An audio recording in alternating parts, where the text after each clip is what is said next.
সুস্বাগতম weather of West বেঙ্গলে। আমি প্রসূন নিয়ে চলে এসেছি আজকের আবহাওয়া সংক্রান্ত খুব গুরুত্বপূর্ণ আপডেট নিয়ে।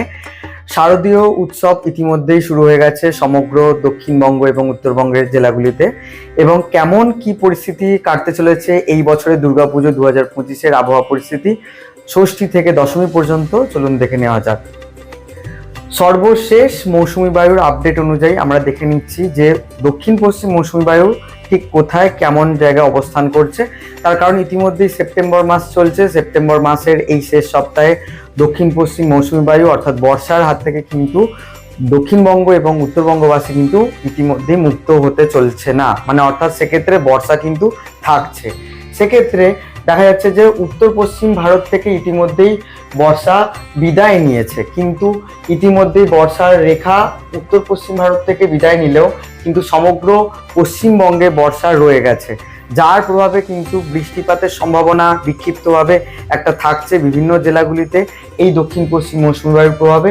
এছাড়া পরবর্তীকালে কি কি ঘটনা ঘটে চলুন দেখে নেওয়া যাক। বঙ্গোপসাগরের সি সারফেস টেম্পারেচার ইতিমধ্যে অত্যন্ত বেশি। প্রায় উত্তর বঙ্গোপসাগরের অধিকাংশ অঞ্চলগুলোতে জলের তাপমাত্রা প্রায় 30 থেকে 32 ডিগ্রি সেলসিয়াস পর্যন্ত রয়েছে, যা নিম্নচাপ বা শক্তিশালী সিস্টেম তৈরি হওয়ার জন্য অনুকূল।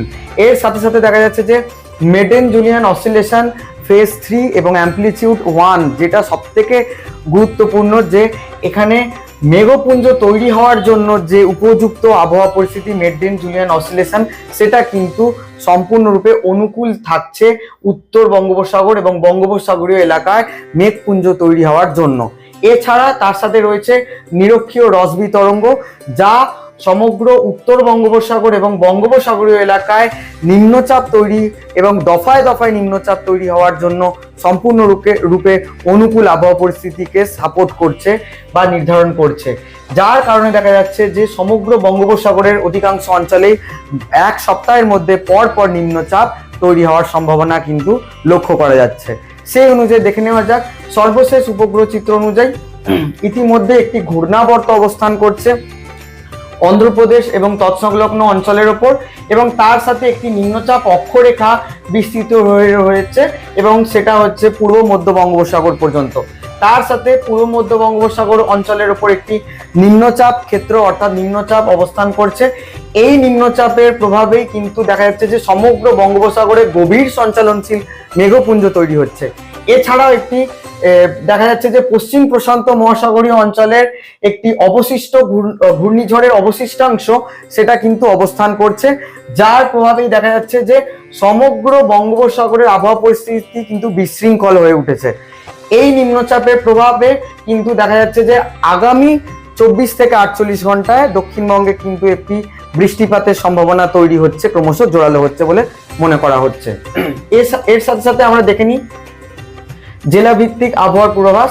সেক্ষেত্রে দেখা যাচ্ছে যে মহাষষ্ঠীর দিন অর্থাৎ উপকূলবর্তী অংশে নিম্নচাপের প্রভাবে, এই নিম্নচাপটি যেহেতু উপকূলবর্তী অংশে প্রভাব বিস্তার করবে এবং উড়িষ্যার দিকে ক্রমশ ধাবিত হবে, এর প্রভাবে কিন্তু উপকূলবর্তী জেলাগুলোতে কিন্তু হালকা থেকে মাঝারি এবং বিক্ষিপ্তভাবে ভারী বৃষ্টিপাতের সম্ভাবনা রয়েছে। সেক্ষেত্রে পূর্ব মেদিনীপুরে ভারী বৃষ্টিপাতের সম্ভাবনা রয়েছে মহাষষ্ঠীর দিন, এবং বাকি জেলাগুলোতে অর্থাৎ বাঁকুড়া, পুরুলিয়া, পশ্চিম মেদিনীপুর, ঝাড়গ্রাম, হুগলি, হাওড়া, কলকাতা, উত্তর ও দক্ষিণ 24 পরগনাতে বিক্ষিপ্তভাবে হালকা থেকে মাঝারি 2-1 পশলা ভারী বৃষ্টিপাত কোথাও কোথাও হয়ে যেতে পারে বলে আমরা মনে করছি। সেই তুলনায় দক্ষিণবঙ্গের বাকি জেলাগুলোতে হালকা থেকে খুবই হালকা ধরনের বিক্ষিপ্ত 2-1 পশলা বৃষ্টিপাত হতে পারে, এবং উত্তরবঙ্গের জেলাগুলোতেও কিন্তু দেখা যাচ্ছে যে খুব হালকা থেকে মাঝারি বিক্ষিপ্তভাবে বৃষ্টিপাতের সম্ভাবনা থাকছে। তবে গরম এবং ঘর্মাক্তক আবহাওয়া পরিস্থিতি বিরাজ করছে কলকাতা ও তার পার্শ্ববর্তী অঞ্চলে, এবং সেই তুলনায় দেখা যাচ্ছে যে বাকি জেলাগুলোতেও গরম এবং ঘর্মাক্তক আবহাওয়া পরিস্থিতি বিরাজ করছে, কারণ মৌসুমী বায়ু রয়েছে, জলীয়বাষ্পের প্রচুর পরিমাণে জলীয়বাষ্প থাকার কারণে এবং তাপমাত্রা বৃদ্ধি পাওয়ার কারণে কিন্তু দেখা যাচ্ছে যে গরম এবং ঘর্মাক্তক আবহাওয়া পরিস্থিতি বিরাজ করবে। সেক্ষেত্রে সপ্তমীর দিনকে কিন্তু হালকা থেকে মাঝারি বিক্ষিপ্ত বৃষ্টিপাতের সম্ভাবনা থাকছে। সেক্ষেত্রে ষষ্ঠীর তুলনায় সপ্তমীর দিনকে বৃষ্টিপাতের যে প্রাবল্য কিছুটা হলেও কমে যাবে বলে আমরা মনে করছি। সেই তুলনায় দেখা যাচ্ছে যে উপকূলবর্তী অংশে হালকা থেকে মাঝারি বিক্ষিপ্তভাবে 2-1 পশলা ভারী বৃষ্টিপাতের সম্ভাবনা থাকলেও কিন্তু অধিকাংশ অঞ্চলেই কিন্তু আবহাওয়া পরিস্থিতি প্রায় শুষ্ক থেকে হালকা বৃষ্টিপাতের সম্ভাবনা থাকলেও কিন্তু ভারী বৃষ্টিপাতের কোনো রকম সম্ভাবনা থাকছে না দক্ষিণবঙ্গের কোনো জেলাগুলিতেই। এবং বাকি জেলাগুলোর ক্ষেত্রে সেক্ষেত্রে উত্তরবঙ্গের পার্বত্য কিছু অংশে বিক্ষিপ্তভাবে বৃষ্টিপাতের সম্ভাবনা থাকলেও উত্তরবঙ্গের বাকি জেলাগুলোতে কিন্তু প্রায় শুকনো আবহাওয়া পরিস্থিতি থাকবে এবং খুবই হালকা বৃষ্টিপাতের সম্ভাবনা রয়েছে বিচ্ছিন্ন কিছু জেলাগুলিতে। সেক্ষেত্রে মহা অষ্টমী অর্থাৎ পুজোর একদম মধ্যাহ্নে বলা যায় সেই রকম জায়গাতে দেখা যাচ্ছে যে সমগ্র দক্ষিণবঙ্গ এবং উত্তরবঙ্গের আবহাওয়া পরিস্থিতি প্রায় শুকনো থাকবে, অর্থাৎ সেক্ষেত্রে হালকা দু এক পশলা বিক্ষিপ্ত বৃষ্টিপাত ছাড়া ভারী থেকে অতি ভারী বা দুর্যোগের সম্ভাবনা আপাতত দৃষ্টিতে থাকছে না। তবে নিম্নচাপের গতিবিধির উপর নির্ভর করে কিন্তু এই আবহাওয়া পরিস্থিতির কিছুটা হলেও পরিবর্তন হতে পারে। সেক্ষেত্রে প্রবল দুর্যোগ না হলেও হালকা থেকে মাঝারি বিক্ষিপ্তভাবে বৃষ্টিপাতের সম্ভাবনা থাকলেও থাকতে পারে। কিন্তু দক্ষিণবঙ্গের সাথে সাথে উত্তরবঙ্গের জেলাগুলির ক্ষেত্রে পার্বত্য কিছু অংশে হালকা থেকে মাঝারি দু এক পশলা ভারী বৃষ্টিপাতের সম্ভাবনা থাকলেও কিন্তু প্রবল কোনো দুর্যোগের আশঙ্কা আপাতত মহাষ্টমীর দিনকে নেই। সেক্ষেত্রে নবমীর দিনকে আমরা চলে আসছি। মহানবমীর দিন অর্থাৎ 1 অক্টোবর বুধবার দক্ষিণবঙ্গের অধিকাংশ অঞ্চলগুলোতে কিন্তু বৃষ্টিপাত মহানবমীর রাত থেকে বা মহানবমীর দুপুরের পর থেকে বৃষ্টিপাত বৃদ্ধির সম্ভাবনা রয়েছে। তার কারণ নিম্নচাপের গতি প্রকৃতি অনুযায়ী দেখা যাচ্ছে যে নিম্নচাপটা যে গতিতে অগ্রসর হবে তার উপর নির্ভর করে দেখা যাচ্ছে যে মহানবমীর দিনকে এই জেলাগুলোতে কিন্তু বৃষ্টিপাতের পরিমাণ কিছুটা হলেও বৃদ্ধি পেতে পারে। সেক্ষেত্রে কলকাতা ও তার পার্শ্ববর্তী অঞ্চল, পূর্ব বর্ধমান, নদিয়া, উত্তর চব্বিশ পরগনা, হুগলি, হাওড়া, দক্ষিণ চব্বিশ পরগনা, পূর্ব মেদিনীপুর, পূর্ব পশ্চিম মেদিনীপুর, বাঁকুড়া, পুরুলিয়াতে হালকা থেকে মাঝারি দু এক পশলা বিকেল অথবা দুপুরের দিকে বা সন্ধ্যের দিকে বজ্রবিদ্যুৎ সহ ভারী বৃষ্টিপাত কোথাও কোথাও হয়ে যেতে পারে। বজ্রপাতের আশঙ্কাও থাকছে সেক্ষেত্রে কোথাও কোথাও। স্থানীয়ভাবে বজ্রগর্ভ মেঘের সঞ্চারের কারণে বিক্ষিপ্তভাবে বৃষ্টিপাতের সম্ভাবনা থাকছে নবমীর রাত থেকেই। সেক্ষেত্রে নবমীর রাত থেকেই বিক্ষিপ্তভাবে বৃষ্টিপাত বৃদ্ধি পেতে শুরু করবে নিম্নচাপের প্রভাবে। তবে উত্তরবঙ্গের জেলাগুলোতে কিন্তু হালকা থেকে মাঝারি দু এক পশলা বৃষ্টিপাত হলেও পার্বত্য অংশে কিছুটা বৃদ্ধি মানে বৃষ্টিপাতের বেশি লক্ষ্য করা যাবে তীব্রতা। সেক্ষেত্রে আমরা দশমীর দিন একদম পুজোর শেষের দিনকে চলে আসছি। দক্ষিণবঙ্গের প্রায় অধিকাংশ অঞ্চলগুলোতে কিন্তু বৃষ্টিপাতের সম্ভাবনা প্রভূত বেশি হয়ে যাচ্ছে এবং সেই অনুযায়ী দেখা যাচ্ছে যে দক্ষিণবঙ্গের উপকূলবর্তী জেলা সহ কলকাতা ও তার পার্শ্ববর্তী অঞ্চলে মাঝারি থেকে ভারী এবং কোথাও কোথাও অতি ভারী বৃষ্টিপাতের সম্ভাবনা থাকছে নিম্নচাপের প্রভাবে।